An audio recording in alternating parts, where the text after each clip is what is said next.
An absolute torrent of injury news coming out of Blue Jays camp in Dunedin on Tuesday. Let's try to make some sense of it. This is Instant Analysis presented by Tylenol Rapid Release Gel Caps. Rapid release for rapid relief.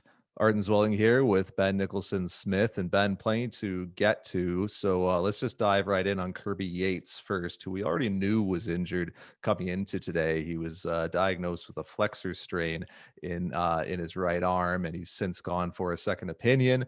He's had an MRI. He's likely to undergo Tommy John surgery. The information is still fresh, but that's the most likely outcome, according to Blue Jays GM Ross Atkins. His second Tommy John surgery of his career, which is always a really unfortunate thing.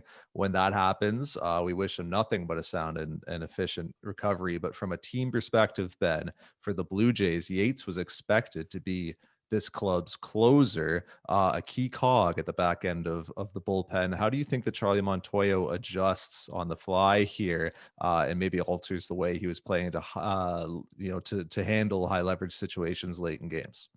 Well, this is literally the worst case scenario for Kirby Yates and the Blue Jays. I mean, it does not get worse than pitching 0 games. And of course, to some extent, that risk was baked in when they signed him to a 1-year contract. And he's a reliever who, if he had been fully healthy in 2020, probably would have had 3 or 4 year offers like Liam Hendricks. So, right now, to answer your question, Arden, they make it up on the fly.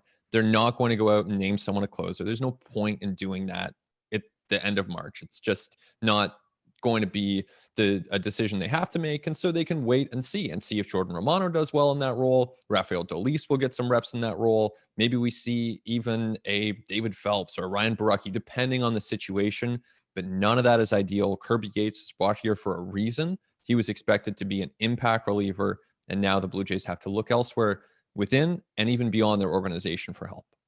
Yeah, I understand that. And, in my opinion, this is the way it always should have been. I think the bullpen roles that kind of assign particular innings, particular pitchers are kind of silly in today's game because leverage exists all throughout a ball game, as we know. The first inning is a leverage inning already, honestly, when you look at historically the runs scored in that inning and ERAs and OPS over the years. So, I think that the modern high leverage reliever sort of understands that he can be called upon at various points in a ball game. And Jordan Romano actually alluded to that the other night when he was talking to us, Ben, and saying that he actually enjoys not knowing when he's going to be called upon. So I don't think there really was ever, much sense in saving one particular guy for the ninth inning. I understand Kirby Yates has done that throughout his career and been very successful and that he's a veteran. But, going forward, I think with the Blue Jays bullpen being a bit more flexible, a bit more variable in the way that it's deployed, I just think that's the modern way to do it. Look, if you're facing leverage in the seventh inning,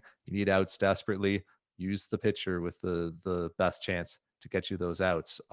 Let's shift to George Springer. He's been battling some midsection tightness this spring. He's been playing through it, but the Blue Jays ended up sending him for an MRI just to get that checked out, and it actually revealed a grade 2 oblique strain, and he'll be shut down for a few days going forward. We're expecting an update probably towards the weekend as to whether he'll be available for opening day or not. That'll obviously depend on his recovery, but it does sound like this is an injury that he can play through, Ben. But, if you're the Blue Jays, how do you sort of approach that decision with opening day 9 days away here? It's a clear diagnosed injury, but you've got a guy who's played through it and is saying, I can continue playing through it. How do you kind of manage those two things? Well, I think you go day by day to start and you see how he responds after those first few days. So if he's truly improving and feeling better and some of their tests are showing improvement, great, you're good to go. There's no decision to make. He's in the lineup playing center field, maybe hitting some home runs for this team. And that's still a possibility. But if it doesn't go as well, then they have to be prepared and they will be prepared for taking it slower. I mean, this is a 6-year investment. Clearly, they don't have to max out on opening day 2021 and opening week 2021. That's best case scenario. And again, it is still in play. But if it doesn't come to pass, if he needs a bit more time, far from ideal. But they do have a lot of outfielders on this team. They go Grichuk, Teoscar, and Lourdes in the outfield. You're good to go. And then you adjust and welcome Springer back when he is fully healthy. Yeah, remember when the problem was the Blue Jays had too many outfielders? Turns out you can't have Too many. And look, I think it would definitely be a pretty bitter pill to swallow for all involved if George Springer had to either open the season on the IL or if possibly he was just carried on the bench but not used for the first couple days of the season. Remember, the Blue Jays have an off day on the second day of the season, so they could hold him out for the opener against the Yankees and actually kind of get 2 days off there without having to use an IL stint. I mean, I think you have to do whatever is going to allow George Springer to put himself in a position to play productively over 162. Like that's what you have to prioritize. It's a 6 month season, and you don't want to make a decision based on opening day or based on day three of the season that's going to impact a guy into June and July where he's still carrying this thing and it's impacting his play throughout the year. You want to get it handled now because there's going to be plenty of time to play through injuries come August and September and the postseason. I would say April is not that time. So the Blue Jays have to be prudent here, really consider the long view. One more injury to round up here to Robbie Ray, who slipped and fell in his home a couple days ago while carrying his child down a flight of stairs. The child is okay, thankfully, but in bracing for the fall, Robbie Ray sacrificed his own body to ensure the health of his child and bruised his elbow. So he's going to miss his next start. He's expected to throw a bullpen in Dunedin in a few days, and the Blue Jays are going to go from there. You know, the club's hopeful that he'll be ready for the regular season, but that'll obviously depend on his recovery. Ben, if Robbie Ray isn't able to go in the first week of the regular season, how do you think that kind of impacts things for the club, not only internally, perhaps even externally, as they look to pursue additional pitching?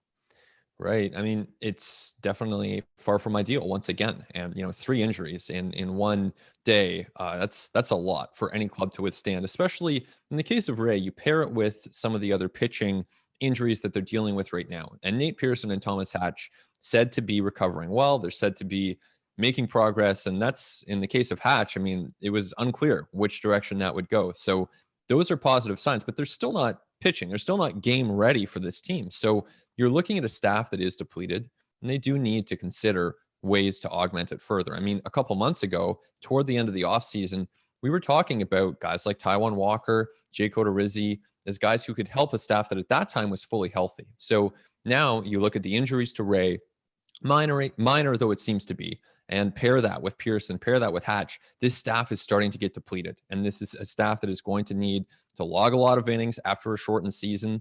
So I think it makes all the sense in the world to go out and look for pitching in the trade market, but it's a tough time to do it. You just look historically in Major League Baseball, it's pretty rare to see significant trades the end of March or beginning of April. Yep, and there could be some players popping up on waivers the next couple of weeks as minor league guys who have opt outs in their deals. Could be opting out, or even just players on the edges of 40-man rosters get DFA'd, and that could be one way that the Blue Jays look to address that. Look, either way, a week and a half until the start of the 2021 Blue Jays regular season. It's a week and a half that cannot go fast enough for this club as the injury bug has hit Blue Jays camp in Dunedin.